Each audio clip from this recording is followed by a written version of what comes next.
big thing we've been talking about a lot in the last few months after we got some of the data from the YAC Prime study is finances and cancer. So in very short, I don't have all the numbers in my head, sorry Jeff, but in short, what we're finding, because we were curious to say, okay, is financial struggle, a thing that is kind of universal for young adults in general? Or is there maybe an additional impact when cancer happens in your young adult years, 15 to 39?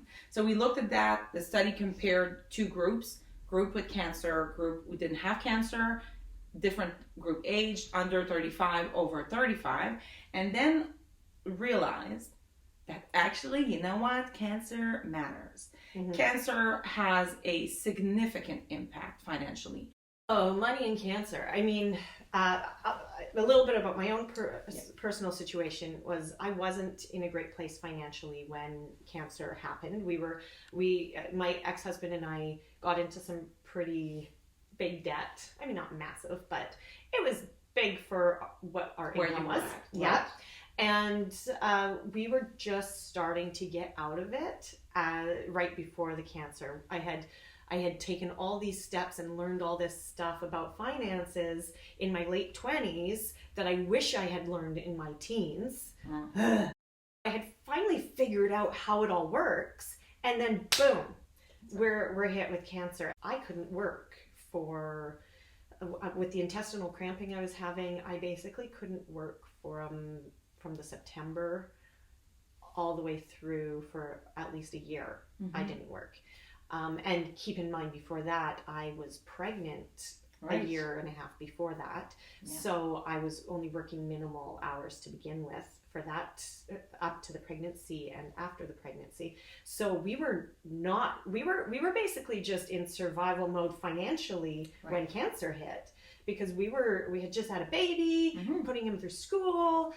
You were young, starting your lives. Yeah, and we didn't expect anything like this to happen. We didn't have any critical illness insurance. Mm-hmm. We fortunately had gotten life insurance prior to it. And that was only because Gwen was born. Like, we wouldn't have had that if we weren't parents. Yeah. Work insurance either. Work insurance, nothing. And I had some experiences with the cancer agency where they're like, well, haven't you looked into financial help for cancer, people with cancer and in medical need? And I'm like, no, when am I going to do this? And with what brain power? Yeah. Because am I supposed to know? I can't even recall certain words right now. How am I going to research financial aid for medically ill people? Yeah. Very good question, people. Yeah. So unless I had somebody else there to do it for me, I didn't have the capacity to do it. No. And by the time I was through and was able to start thinking straight again, it was too late, basically. So after treatments happened, my ex and he finally got through school and he started making a bit of money, and I was back at work, but only part-time because I had my kid. And childcare is expensive. Mm-hmm. And we were starting to dig ourselves out of debt, but cancer had definitely put us in a weaker financial position. Yeah. And then him and I split up. I worked the next 3 years. I worked my butt off. I was a single mom. I was working 3 jobs for 2 of those 3 years. And I was getting 4 or 5 hours of sleep a night on average. Wow. Because I was really dedicated to getting out of debt. I wanted to be free of that. Yeah. And it took a toll on me physically, for sure. And but it's also brought me to this place now where I'm working in film, both behind the camera and in front of the camera. And contrary to popular belief, being an actor in Canada isn't very financially lucrative. So you're not like I'm rolling not rolling in it. No, I'm not out every night, spreading the love. No, in fact, the average Canadian actor makes about $11,000 a year. Okay. Yeah, so that can put So, it you into know, context. Yes. So to get out of that, so you were working in, I know you worked in pubs and restaurants. Yeah. But then I decided to transfer full-time into film making, like behind the scenes, and I production coordinate now. And I was just a producer's assistant, giving that a go. Not that that makes a lot of money either. Trying it out. But but I'm in the union world now, and but the thing is, yeah, I'm making much better money now, but I'm also working 60 to 80-hour weeks. So I've sacrificed my family time. I'm fortunate in that I have an absolutely amazing new relationship, and we just got married in August. He has been willing to take on a lot of the home duties so that I can go out and achieve my dreams and do the stuff that interests me. And fortunately, the stuff that interests me also makes a bit of money on the side. Yeah. But I just think, where would I be career-wise if this had all happened earlier, if I hadn't had... It was put on hold for it was hugely put on hold. Yeah. And starting from, you had to start with debt. Basically, and I know a lot of people would say, well, everybody has debts. Yes, fair enough. Having debts related to an event that was kind of out of your control, that's very different. In the reality, when you actually get sick, there are a lot of side expenses that you didn't expect. Parking. Exactly. For Pete's sake, at on the hospital. average, I think it's like minimum of $100 a month. So when you earn practically nothing, because you're not working, you have no assets, and you have on top of that to put an extra $100, $200, $300 a month towards just getting through cancer, that definitely puts you behind. Yeah, it can make you destitute. So you're saying you feel like you're kind of just starting now to get out of I would say it's I'm not debt free at the moment. I don't have a huge amount of savings, unfortunately. I'm 38 and I'm sitting here freaking out about retirement because I'm like, how am I going to get there? Right. Because I've spent the last decade basically just getting out of debt, because after one thing and then the next thing and then the next thing, and I feel like I am finally starting to see the light. Yeah. Finally, after all this time.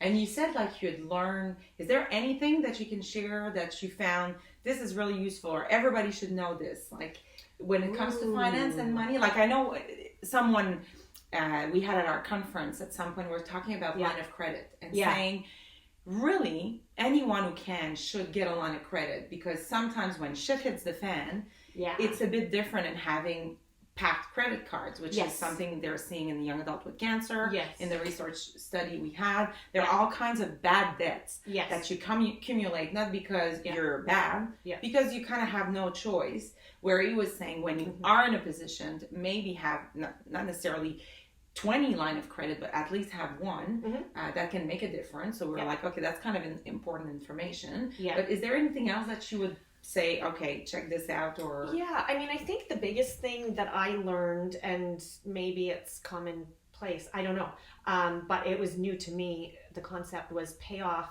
the highest interest rate debts first. So that's usually the credit cards, the 19.99% or the 21.5% or whatever. Make sure you know what the interest rates are on your loans. That's one thing.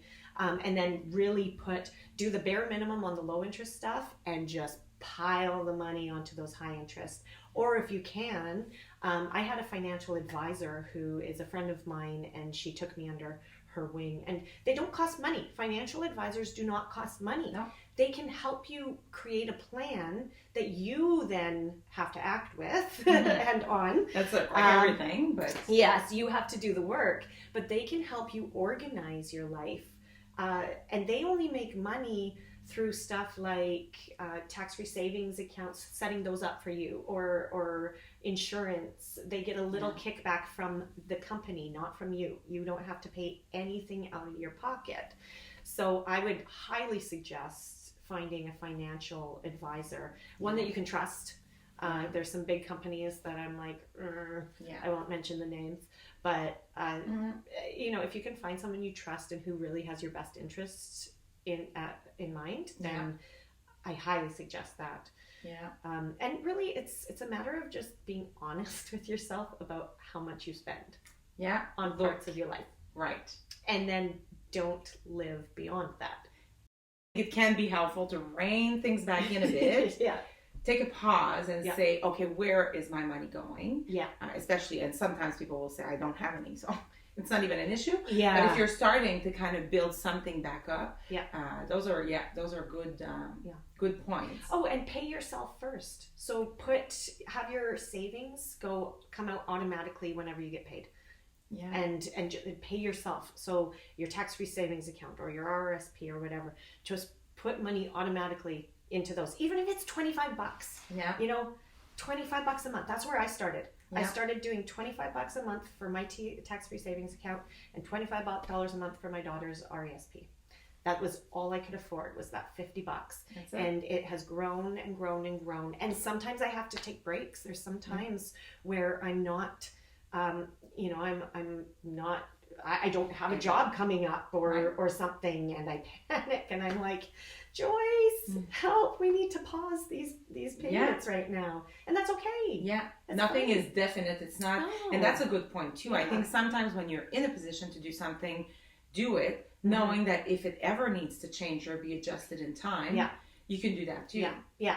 And what I love about tax-free savings accounts is that you don't get penalized if you take money out of them, whereas the RRSPs you do. Yeah. So I have very little RRSP because I'm one of those people that's like, what if I need this money? Oh my gosh. But you've been through something that meant I need money now. Yeah, exactly. You know? Exactly. So I use the tax-free savings account, and I've never ever hit my annual limit of contributions because it's way above what most people. I know. It's kind of funny when I do my tax. I'm like, it's like, but these are good things, and I think sometimes when we talk about money, money is a big stressor. Huge.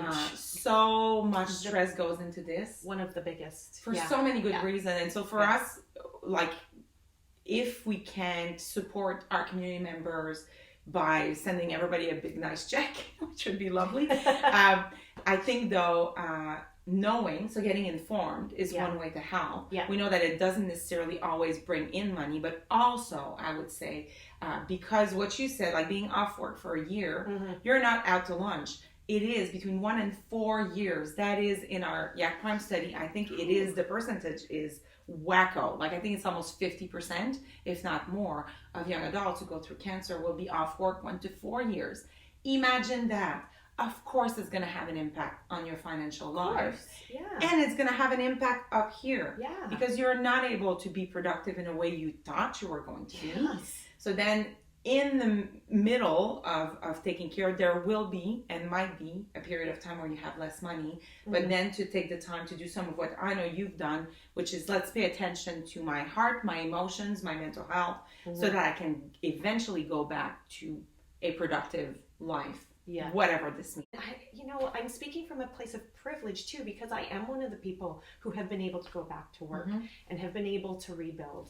And I know not everyone even has the finances to save. So I've been there too. Yeah. But again, we know that not everybody's in a situation where they can maybe apply or do some of what you did. Yeah. There are a bunch of people who are. Yeah. But all in all, again, it is about like getting rid of that shameful feeling around money. And I think perception of other people and status, and there's so much that comes with a cancer diagnosis when you're young, where all of a sudden there is this deconstructing piece and grief of what you actually thought your life was going to be, and then where it goes. Cancer screws finances. Let's work together at finding solutions for that. Find your new balance, because that's an accounting term. Oh my God, I